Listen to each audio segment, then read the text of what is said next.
어제는 하나님의 임재의 구름에 대해서 나누었는데 오늘은 그 구름이 하나님의 백성을 인도하시는 내용입니다. 연결하자면 하나님의 임재 안에 거하는 자만이 그분의 인도하심을 받게 되는 것입니다. 하나님의 임재가 인도하시기 때문입니다. 그러므로 우리는 과연 하나님이 내 인생을 어떻게 인도하실까? 아니 인도해 주실까? 그런 근심과 걱정이 많이 있지만 중요한 것은 인도하실까를 두려워하거나 걱정하는 것이 아니라 그분의 임재를 사모하는 것인 줄로 믿습니다. 언제나 임재가 인도보다 선행하기 때문입니다.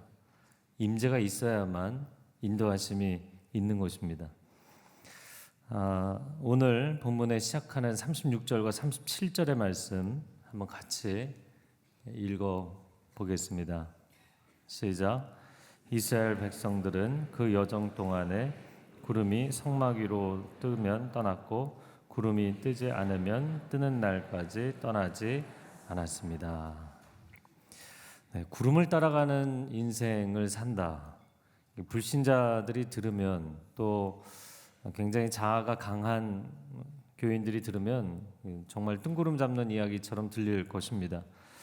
구름은 잡히지도 않는 것이고 또 방향을 정해놓고 흘러가는 것도 아니기 때문입니다. 그런데 어떻게 구름을 따라가는가? 물론 이 구름은 신비한 여호와 하나님의 임재의 구름입니다.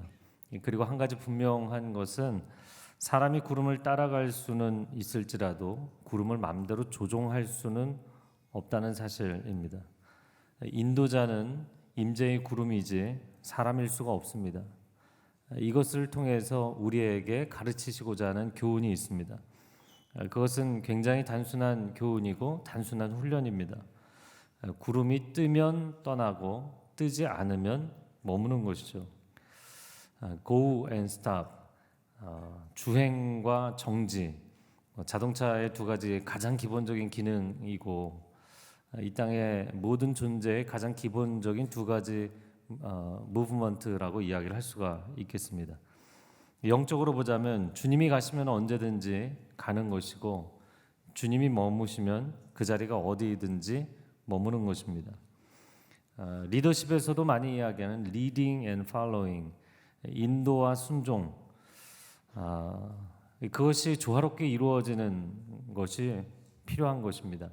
마치 이 인도와 순종은 주님과 내가 손을 맞잡고 춤을 추는 것과 같은 그런 모습이죠. 주님이 리드에 가실 때 거의 동시적으로, 그럼 춤을 출 때 상대가 리드에 가면 거의 동시적으로 따라가는 것과 같은 것이죠. 그래서 이것은 매우 아름다운 영적인 동행입니다. 루시 자기 시어머니 나오미에게 이런 고백을 했었습니다. 어머니께서 가시는 곳에 나도 가고 어머니께서 머무시는 곳에서 나도 머물겠나이다. 이 동일한 원칙인 것이죠. 자, 그러면 하나님과 이스라엘이 광야에서 여유롭게 그냥 춤만 추고 있었던 것인가? 아니죠. 구체적인 행선지를 알려주셨습니다. 그 행선지는 약속의 땅이었습니다. 저와 여러분도 약속의 땅에 들어가기를 원한다면 하나님의 임재의 구름을 따라가야 합니다. 사람을 따라가거나 시류를 따라가거나 세상 소문을 따라가지 마시고 명확한 하나님의 임재의 구름을 따라가시기를 축복합니다. 처음에는 하나님께서 아주 단순한 훈련을 시키실 거예요. 그것은 go and stop. 언제 가는가, 언제 멈추는가, 가고 또 서는 훈련을 시키는 것이죠. 이 두 가지를 보자면 내가 지금 서 있는 이곳이 아무리 좋아도 주님이 떠나라 하시면 주저함 없이 머뭇거림 없이 떠나셔야 합니다. 나는 포기 못해. 이런 반응을 보이시면 안 돼. 그냥 주님이 뜨시면 나도 뜨는 거예요. 롯의 가족처럼 머뭇거리면 안 됩니다. 뒤돌아보면 안 됩니다. 아무리 좋아도 소돔과 고모라처럼 세속적인 것들을 결단하고 내려놓고 과감하게 떠나야 하는 결단이 필요한 거예요. 40일 이 기도의 기간 동안 여러분 안에 그런 떠나는 결단이 있기를 축복합니다.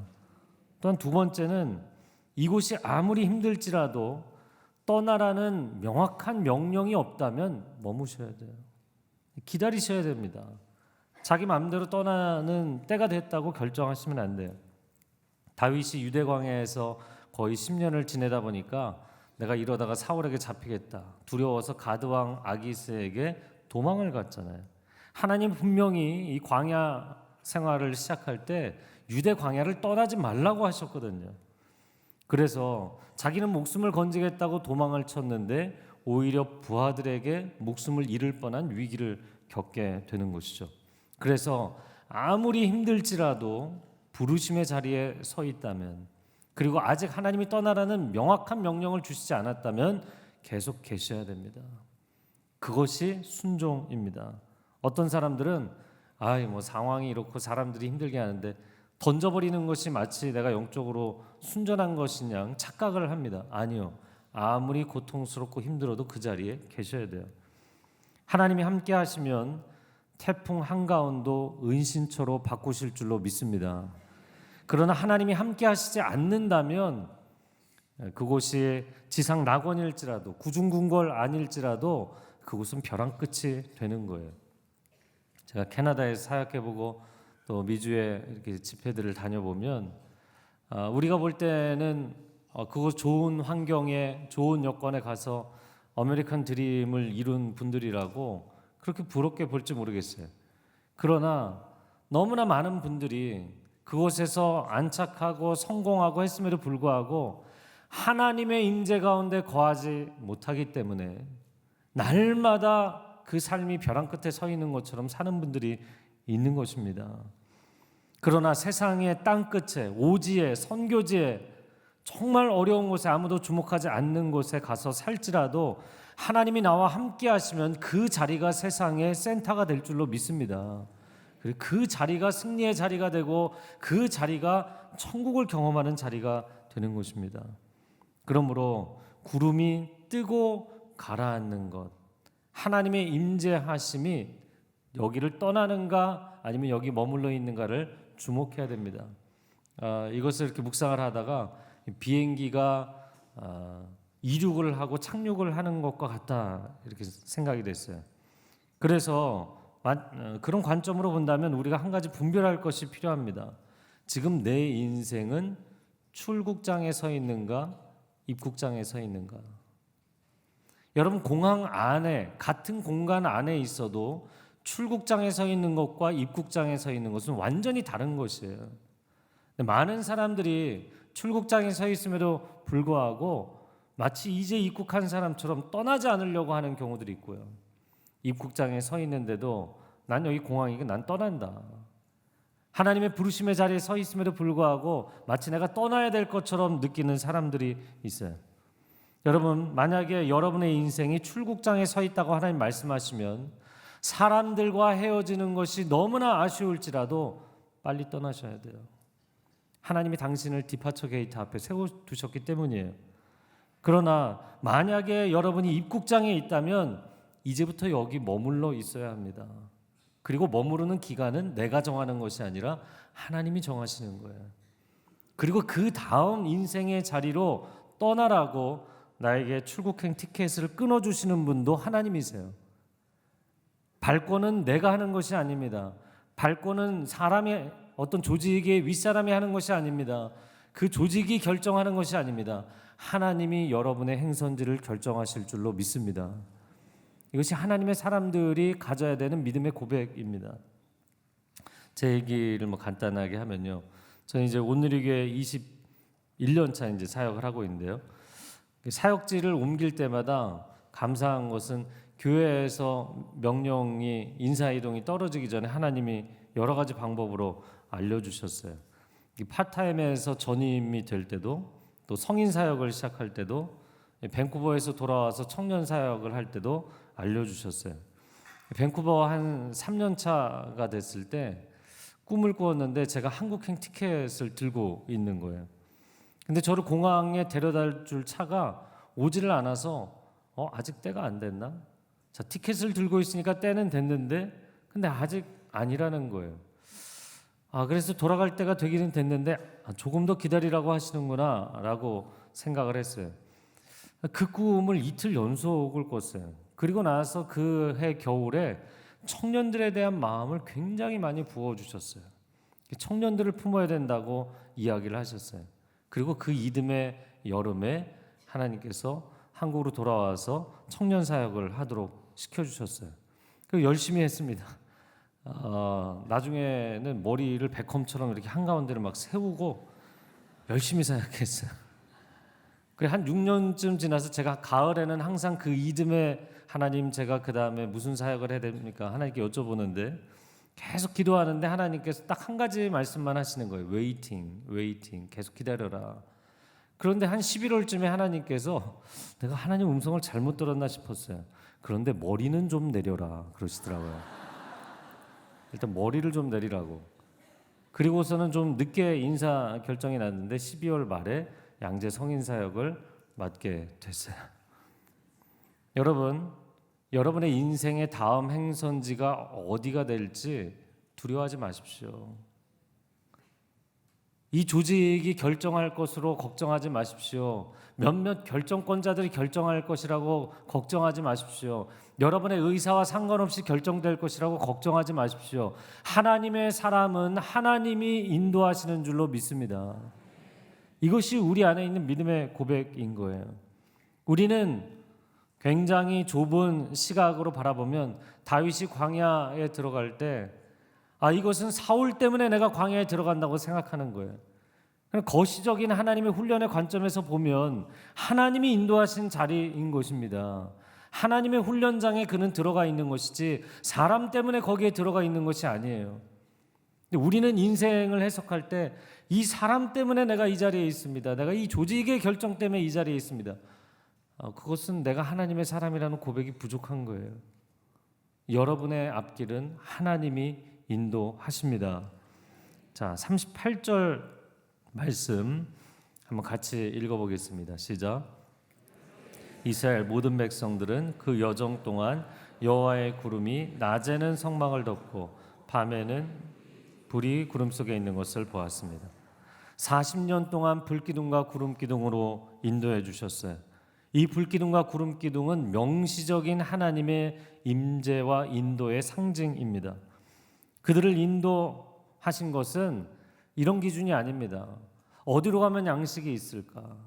어디로 가면 성공할 수 있을까? 어디로 가면 내가 거주할 수 있는, 정착할 수 있는 땅이 있을까? 그런 기준이 아니었어요. 만약에 우리가 우리의 인생을 그 다음 행선지를 결정할 때 하나님의 임재의 구름을 기준으로 결정하는 것이 아니라 양식을 쫓는 인생이 된다면 이미 보았던 것처럼 믿음의 사람 아브라함일지라도 애굽 땅에 기근이 있으니까 양식 구하겠다고 애굽 땅 내려갔다가 그가 실수하고 죄를 짓고 거짓말에 빠지게 되잖아요. 달콤한 인생 나오미도 양식을 구하러 하나님의 약속의 땅을 떠나 모압으로 갔다가 쓰디쓴 인생 마라가 되었다고 한탄하지 않습니까?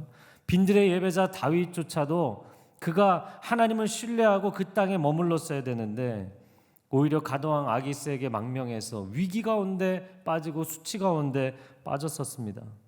40년간 광야에서 그 이스라엘 백성들을 인도해 주신 하나님의 불기둥과 구름기둥, 혹한의 밤에는 불로 녹여주시고 폭염의 낮에는 구름으로 덮어주시는 그 섬세하신 하나님의 인도하심은 섬세한 인도하심인 줄로 믿습니다. 그 섬세하신 인도하심을 따라가는 삶이 되시기를 축복합니다. 자, 그런데 제가 이 본문의 말씀을 묵상하다가 한 가지 중요한 것이 보이기 시작했어요. 자, 그렇게 하나님께서 이스라엘 백성을 40년 광야를 지나면서 불기둥과 구름기둥으로 인도하셨는데 결국에 가나안 땅에 도착했잖아요. 그러다 보니까 가나안 땅에서는 더 이상 이 임재와 인도의 구름이 필요하지가 않은 거예요. 광야 한가운데서는 사방이 동서남북 어디로 가야 되는지 알지를 못하니까 인도의 구름이 필요했지만 여기 가나안 땅에 정착하고 나서는 더 이상 떠돌아다닐 일이 없잖아요. 지형지물도 다 있죠. 내가 어디 서 있는지 분명하게 알 수 있다고요. 그런데 문제는 그것이 착각이었어요. 공간상의 이동이 없기 때문에 공간상의 방향 감각은 필요가 없었지만, 그러나 여전히 그들에게는 영적인 방향 감각이 필요했던 것입니다. 그러나 그들은 정착하는 순간에 영적인 방향 감각을 상실했어요. 하나님이 그들에게 주시는 중요한 역사의 이정표, 비전, 목표를 상실해 버린 것입니다. 오늘날 세상도 마찬가지입니다. 방향 감각을 상실해버린 시대에 살아가고 있어요. 인간이 주인공이 되어버린 휴머니즘이죠. 물질 세계가 전부라고 생각하는 유물론적인 관점이죠. 그런 생각에 빠져 있기 때문에 인류는 다른 누가 아니라, 하나님이 그렇게 시키신 게 아니라 스스로를 미로 안에 가둬두고 살아가는 거예요. 많은 분들이 특히 젊은 분들은 영화 메이즈 러너를 아마 보셨을 것입니다. 세 개의 시리즈로 구성이 되어 있는데, 이 첫 번째 시리즈에 보면 굉장히 거대한 움직이는 미로가 있는 거예요. 그런데 그 미로 안에 갇혀서 살아가는 소년들이 있습니다. 근데 한쪽 소년들은 이 미로를 빠져나가야 된다 이렇게 주장을 하고, 또 한쪽의 소년들은 아니다, 그냥 여기 있는 것이 안전하다, 여기서 편하게 지내자, 그런 쪽인 거예요. 그래서 현세주의는 이 영화로 표현하자면 이런 것이죠. 미로의 출구는 어차피 없다, 그냥 여기 있자. 이게 현세주의예요. 그 너머는 없다, 이 세상이 전부다라는 거예요.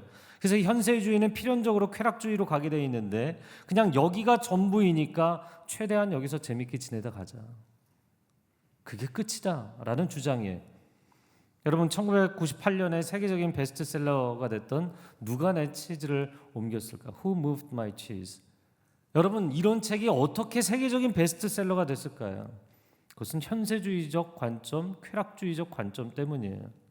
어차피 출구는 없는 거예요, 이 미로 안에. 그러면 제일 중요한 것은 이 미로 안에서 누가 더 치즈를 많이 얻는가가 중요한 거예요.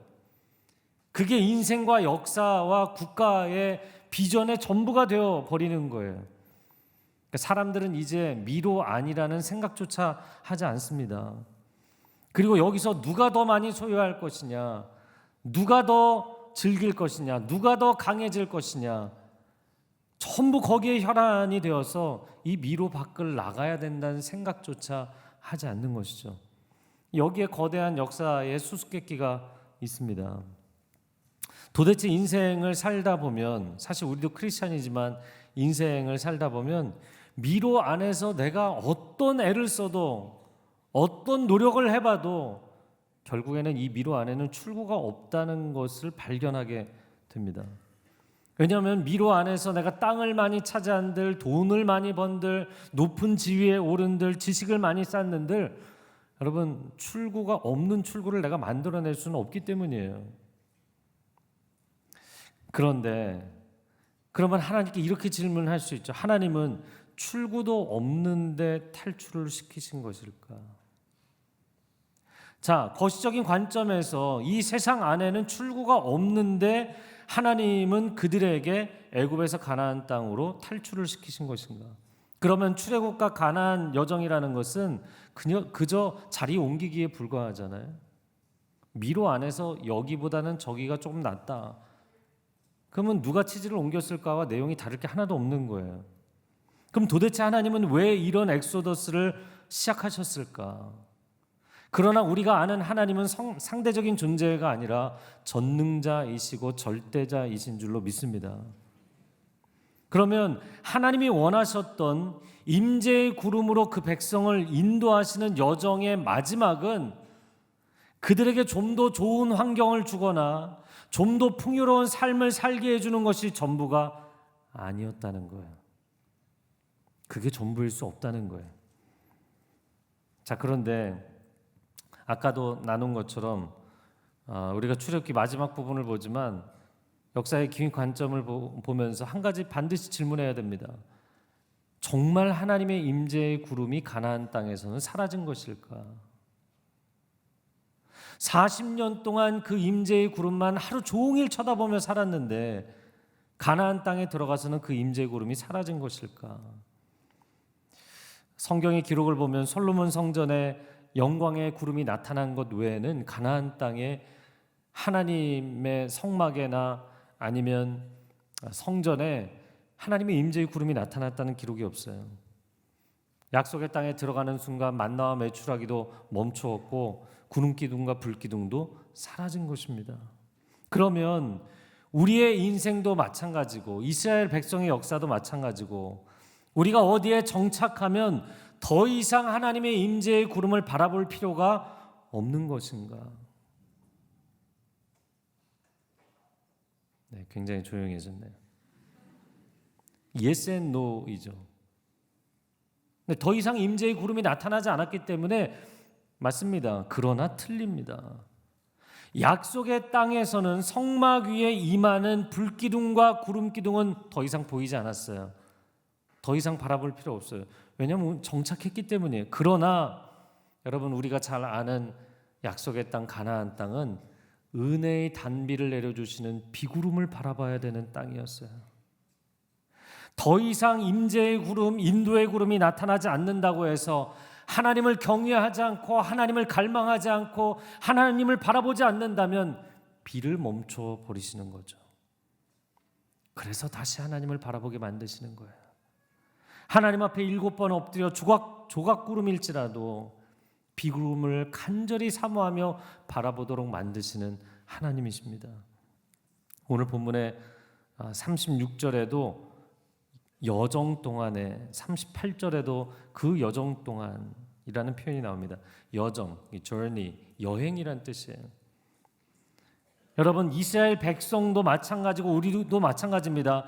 당신의 여정은 아직 끝나지 않았습니다. 광야 여정이 끝났을지라도 가나안 땅에 들어갔어도 여정은 끝난 게 아니에요. 우리는 광야 같은 인생길에서 바라던 목적지에 도착을 해도 여전히 인생의 여정을 가고 있다는 것을 깨달아야 합니다. 사람들은 하나님의 도우심으로 목적지에 도착하면 이제는 내가 더 이상 하나님께 그 다음 인도하심의 구름을 간구할 필요가 없어. 이런 굉장히 심각한 영적 오류에 빠진다는 거예요. 그래서 하나님 앞에 길을 갈 때는 너무너무 간절해요. 제가 어느 대학에 가야 할까요? 제가 어느 회사에 취직을 해야 될까요? 제가 누구와 이 사람과 결혼을 해야 할까요? 제가 어떤 사업을 해야 될까요? 제가 어떻게 해야만 성공할 수 있을까요? 그때는 너무너무 간절해요. 그런데 그것이 딱 정해지고 나면, 대학만 가고 나면, 직장만 들어가고 나면, 결혼만 하고 나면, 성공하고 나면, 돈만 벌고 나면 더 이상 하늘을 바라보지 않아요. 더 이상 하나님을 의지하지 않아요. 갈급하지 않기 때문에 엎드리지 않아요. 과연 우리가 이렇게 하는 것이 맞는가? 과연 이렇게 하는 것이 정상적인가? 그렇지 않다는 것입니다. 오히려 그렇게 생각하기 때문에 이스라엘 백성들도 그들에게 주신 약속의 땅을 빼앗기고 포로로 끌려간 것입니다. 우리가 놀라운 하나님의 언약을 얻고 그 언약이 성취되어서 약속의 땅에까지 들어가는 체험을 우리의 삶에 했을지라도 더 이상 하나님의 은혜의 구름을 사모하고 주목하지 않으면, 그게 반복되면 주셨던 그 약속의 기업을 가져가 버리시는 거예요. 우리와 우리 자녀들이 세상의 세속의 포로가 되어버리는 거예요. 여러분, 결론부터 이야기하자면 이 인생 여정, 이 역사의 여정의 최종 목적지는 땅이 아니라 하나님이십니다. 제가 어제 이렇게 묵상을 하면서 임재의 구름이, 어제는 임재의 구름이었고 오늘은 인도의 구름이잖아요. 근데 그 임재의 구름이 우리를 인도한 곳이 어딘 줄 아세요? 바로 하나님의 임재예요. 제가 이렇게 묵상을 하면서 임재의 구름이 우리를 인도한 곳은 가나안 땅이 아니더라고요. 표면적으로는 가나안 땅이지만 그 임재의 구름이 우리를 인도한 것은 하나님의 임재 그 자체였던 것입니다. 이것은 마치 이런 것과 같은 거예요. 아브라함의 여정을 보았는데 아브라함의 인생 여정의 종착지가 아들이었나요? 아니요.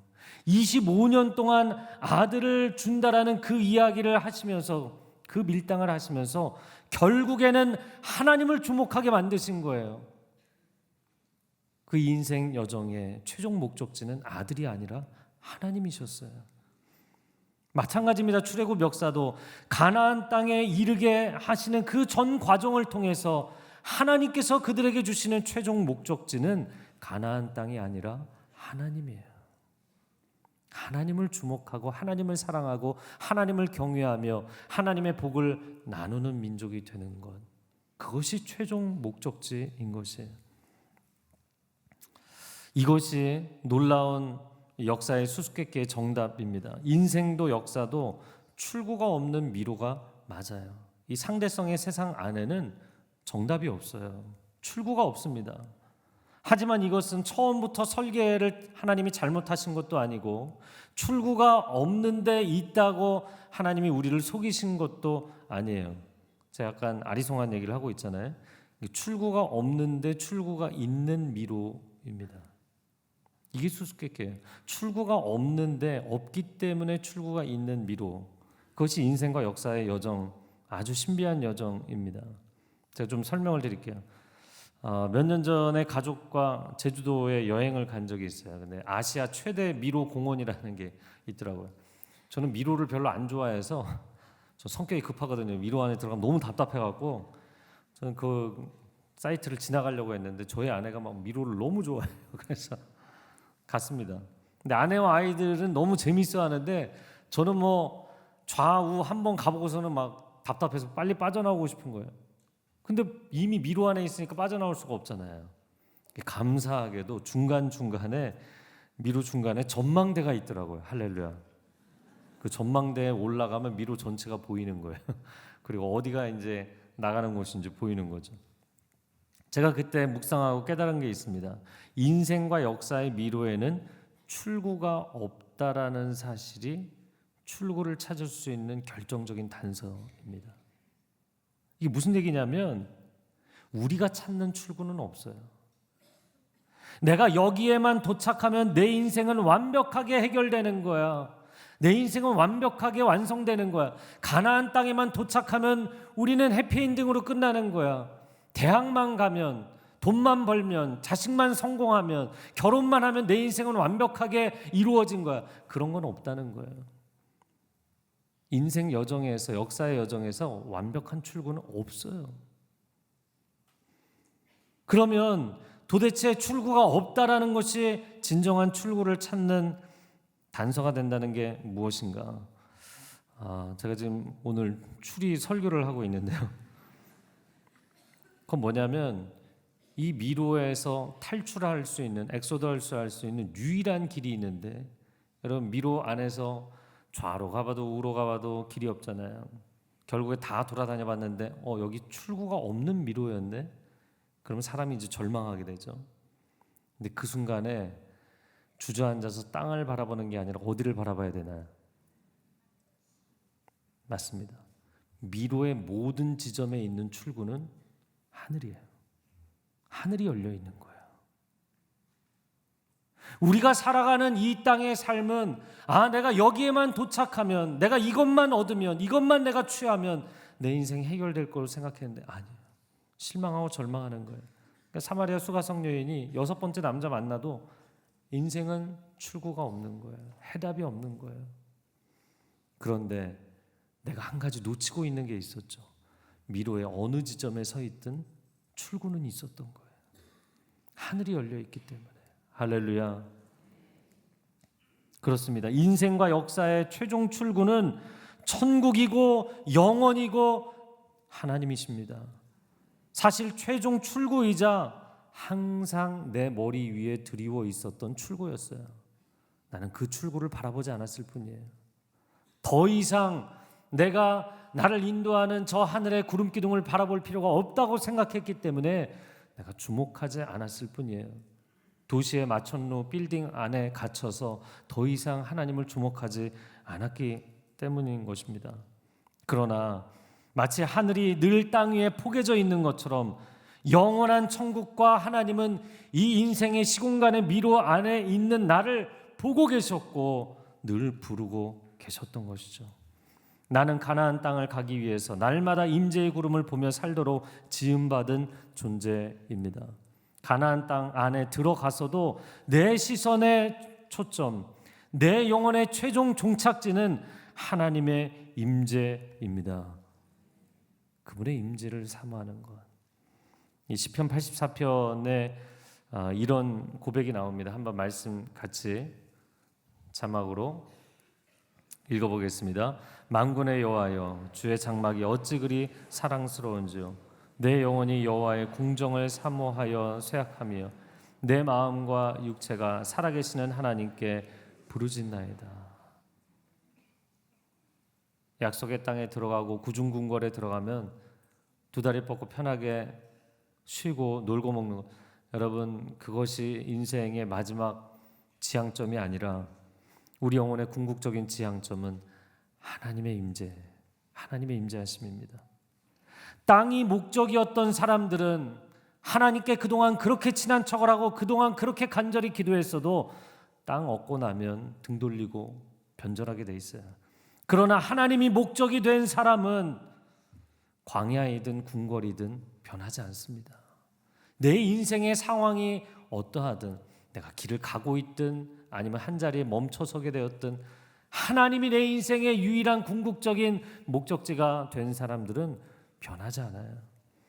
어디로 갈까, 무엇을 할까, 인생의 숱한 고민들의 유일한 한 가지 해답이 있는데, 그것은 하나님이 가시는 곳에 내가 가는 것이고 하나님이 하시는 일을, 하나님 시키시는 일을 내가 하는 거예요. 그러니까 이 구름을 따라가는 40년 광야 여정은 무계획의 계획입니다. 그래서 우리가 크리스찬 영성의 진정한 크리스찬 영성은 무계획의 계획이에요. 네, 저를 한번 따라해 보시겠어요? 무계획의 계획. 저는 굉장히 사실 시간을 치밀하게 짜서 쓰는 걸 좋아하는 사람이에요. 대학생 때는 한 5분 단위로 끊어서 시간표를 써서 살았어요. 계획하는 거 굉장히 좋아합니다. 그러나 내가 아무리 많은 계획을 세웠을지라도 그분이 떠나지 않으시면 나는 여기 있는 것이고 그분이 떠나시면 나도 떠나는 것입니다. 여러분, 크리스찬들이 너무 많은 계획을 세우고 그 하나님은 사인만 하라는 거예요. 주객이 전도돼 있어요. 내가 하나님을 인도하는 구름을 띄울 수 있나요? 이건 어불성설이죠. 하나님이 나를 인도하시는 구름을 띄우시는 것이죠.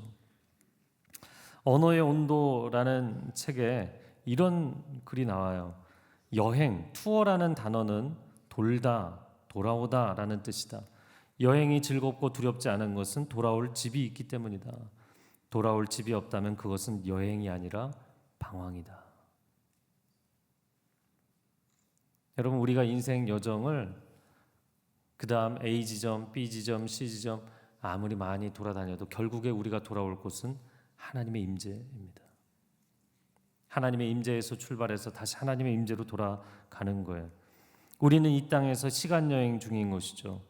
시간 세계에 있다가 천국으로 여행 가는 게 아닙니다. 관점이 정반대로 바뀌셔야 돼요. 오히려 그 천국이 원래 내 집이었고 출발지였고 우리는 잠시 시간 세계의 여행을 온 것일 뿐이에요. 그리고 돌아가는 것입니다. 제가 저희 아들 얘기를 하겠는데요. 큰아들이 4학년 때, 그 둘째 아들이 유치원생 때 가족 외식을 나가는데 그날따라 큰아들이 굉장히 투덜거리더라고요. 왜 그러냐 그랬더니 아니 자기네 학교에서 수학여행을 가는데 6학년은 제주도를 가고 5학년은 에버랜드를 가는데 자기들 4학년은 너구리 마을을 간대요. 도대체 너구리 마을이 어디냐? 자기도 모르겠다고 막 짜증을 내더라고요. 그게 가을쯤이었어요. 그래서 그러면서 우리 가족은 제주도도 안 가보고 그러는 거예요. 그때 이제 밴쿠버에서 돌아온 지 몇 년 됐을 때입니다. 여름에 제주도 가자 그랬는데 너희가 서울에서 논다 그랬잖아. 야, 그럼 너희 친구들은 다 제주도 가봤어요? 다 가봤대요. 그래? 저희가 밴쿠버에서 나올 때 아이들 데리고 디즈니랜드 갔었거든요. 그래서 그럼 너희 친구들이 디즈니랜드 다 가봤어? 그랬더니 다 가봤대요. 하여튼 동부 이촌동이 좀 문제가 있는 동네예요. 그래서 제가 이거 좀 뭐가 안 되겠다 싶어갖고 그럼 너희 친구들이 천국에 다 가봤어? 그것도 이제 대답을 못 하고 있는 거죠. 그래서 제가 운전을 하고 있고 이제 뒤에 두 아들이 앉아 있는데 그 형이 곤란해하면 가장 즐거워하는 존재가 있잖아요. 동생이 막 옆에서 놀리는 거예요. 그렇지, 뭐 형 친구들이 천국에 가봤겠어. 근데 한 1분쯤 있다가 저희 큰아들이 지훈이한테 이러는 거예요. 아니야 지훈아, 우리 모두는 원래 천국에서 온 거야. 목사의 아들답죠. 그러더니 운전을 하고 있는 저에게 이렇게 질문하는 거예요. 아빠는 천국에 가봤지? 아니 아빠 뭐 아직 죽지 않았으니까 천국에 못 가본 것 같은데. 그랬더니 저희 아들이 눈을 동그랗게 뜨면서 아니 아빠는 목사인데도 천국에 못 가봤어? 그러더라고요. 여러분, 천국에서 이 땅에 왔고 이 땅에서 다시 돌아가는 것입니다. 우린 잠시 머물러 가는 거예요. 내가 이 땅에서 그 다음 행선지가 어디가 될까 노심초사하지 마세요. 우리의 최종 목적지는 결정돼 있고 우리는 날마다 궁극적으로 천국에 이르게 될 뿐만 아니라 우리는 날마다 천국을 바라보며 그분의 임재 가운데 살아가는 인생인 줄로 믿습니다. 함께 기도하겠습니다.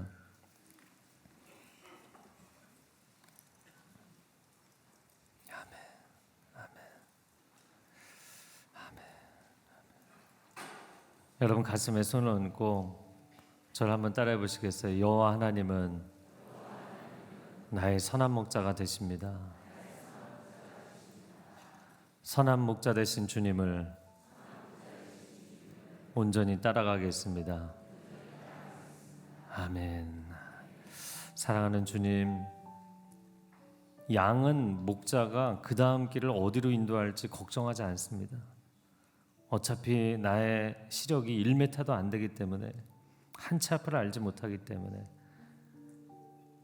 하나님이 나를 어디로 인도하실까 걱정하는 것이 아니라 하나님의 임재를 놓치게 되지 않을까, 하나님의 임재에서 벗어나게 되지 않을까, 그것을 걱정하고 오직 하나님의 은혜의 장중에 붙들려 살아가게 하여 주시옵소서.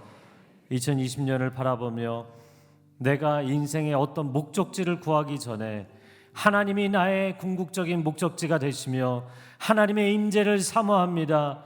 하나님의 그 임재의 충만함 가운데 압도적인 은혜의 장중에 붙들리게 하여 주시옵소서. 그리하면 주께서 인도하시는 곳이 내 인생의 가장 선하고 아름다운 곳이 될 줄로 믿습니다. 주여 한번 외치고 통성으로 기도하겠습니다. 주여, 오 사랑하는 주님 감사합니다. 주님을 신뢰하며 나아갑니다. 주님을 신뢰하며 나아갑니다. 주님을 온전히 신뢰하는 사람들의 마음 가운데 평강에 평강을 더하여 주실 것입니다. 내가 좌로 갈지 우로 갈지 늘 노심초사 걱정하고 더 나은 선택이 무엇인지 잘못된 선택을 하게 될까봐 두려워하고 하나님 우리의 마음 가운데 인생의 그 다음 길에 대해서 보이지 않는 미래에 대해서 앞길이 내다보이지 않기 때문에 그 존재의 불확실성 때문에 너무나 많은 두려움 가운데 빠져 있습니다. 하나님이 나를 인도하시고 이끌어가심에도 불구하고 어찌하여 나의 영혼아 불안해하는고, 어찌하여 내 속에서 근심하는고, 너의 얼굴을 도우시는 여호와 하나님을 바라볼지어다. 너의 영혼의 눈을 들어 여호와 하나님을 바라볼지어다. 주님 한 분을 주목하며 바라보는 하나님의 사람들이 되도록 주님 역사하여 주시옵소서. 주님 우리를 인도하여 주시옵소서.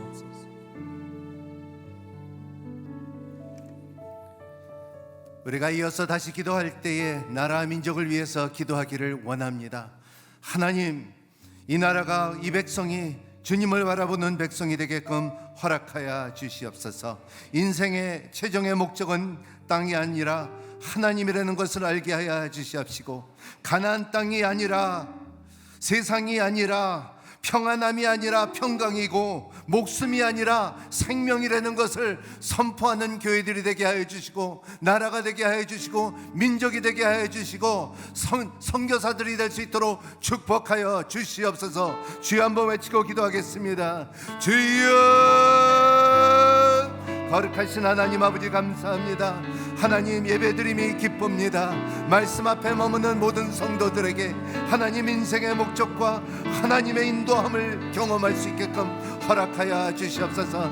우리의 나라와 민족을 위해서 끝없이 기도할 때 하나님의 때와 하나님의 손길을 경험하는 백성이 되게끔 허락하여 주시옵소서.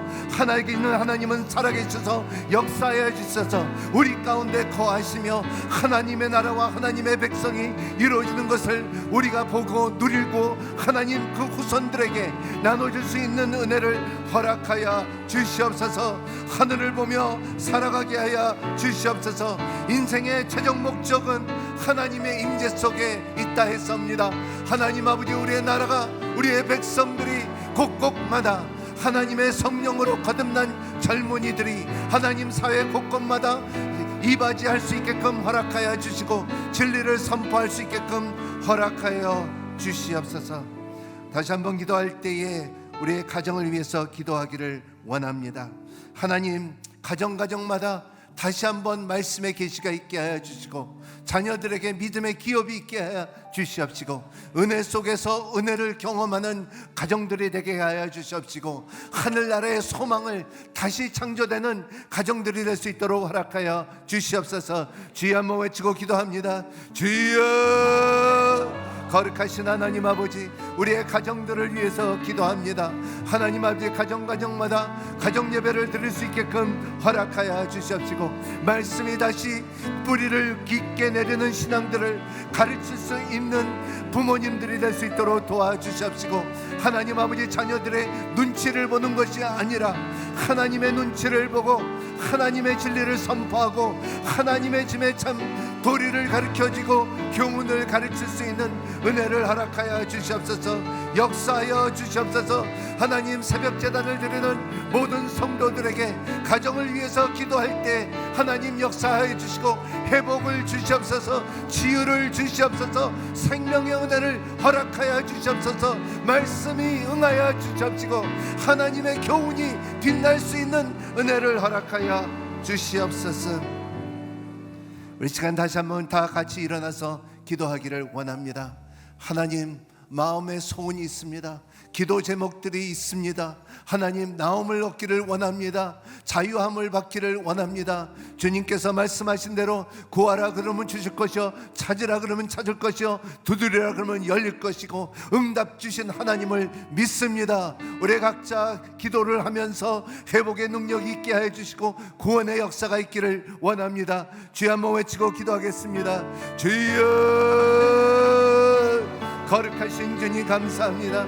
살아계시고 역사하시는 우리 주님, 우리의 기도에 응답하여 주시기 기쁘게 여기시는 주님, 우리 같이 기도합니다. 우리의 짐의 자신을 위해서 기도하고 하나님 아버지의 치유가 필요한 손길이 있습니다. 하나님께서 나는 치유의 하나님이라 했사오니 이 시간 성령께서 함께하여 주시옵시고 치유함을 내려주시옵시고 자유케 허락하여 주시옵소서. 아버지와 주님의 또 재정으로 묶인 자들이 있습니까? 하나님 풀어주시옵소서. 풀어주시옵소서. 하나님의 손길을 맛보게 하여 주시옵시고 여호와 이레를 선포할 수 있는 신앙을 허락하여 주시옵시고 하나님은 살아계셔서 우리 가운데 거하심에 은혜와 진리가 충만한 것을 선포할 수 있는 우리가 될 수 있도록 허락하여 주시옵소서. 하나님 아버지, 우리의 삶 가운데 아버지 영적으로 묶이는 사람들이 있습니까? 아버지, 도박을 하는 사람이 있습니까? 술에 짐에 매여 있는 사람이 있습니까? 하나님 아버지, 주님, 마약에 매여 있는 사람이 있습니까?